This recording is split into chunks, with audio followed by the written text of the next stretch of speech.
na yung manual. Ito lang pinutin mo yung isa. At saka yung doon sa kabila. Tingnan mo, meron dyan isa sa kabila. Ito lang. Yung sa manual, sa pagpapump. Or in case na ang pump sa remote hindi gagana. Ito yung pipindutin mo, at saka yung doon sa kabila. Tingnan mo sa kabila. Ilagay mo yung camera doon. Diyan sa gilid. Ito? Ito? Ayan. Para sa naman to? Yan.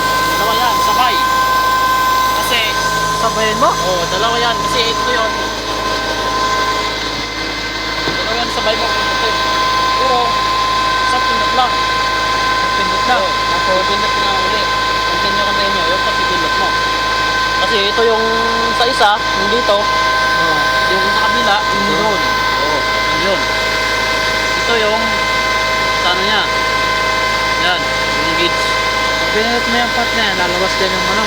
Palabas din yung semento. Ito yung gauge niya. Makikita mo siya. Pag nagpa-pump siya, nasa ano yan, 200. Pag nag-pump. Pressure. Pressure niya. Ayun, pressure na ng ano din. Nagpa-pump din. Nakikita mo rin dyan. Kailangan alam mo ito para for instance na emergency. Hindi, nandito ka, habang nagbubuhos nun. Pagpipindot ka dyan. Hindi, pag ano, ano lang naman yan, pag naglilinis, pag pipindot. Pero, tsaka pag ano, pag nagbubuhos ka, hindi gumana, hindi mo siyang pindutin dito. Doon ka na. Lalabas din yan doon. Mas, yung pinag mo, magagalaw siya yung boot.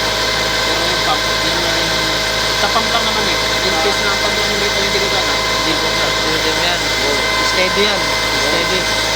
Tapos tatanggalin, pindutin mo rin ulit. Pindutin mo ulit, balik mo.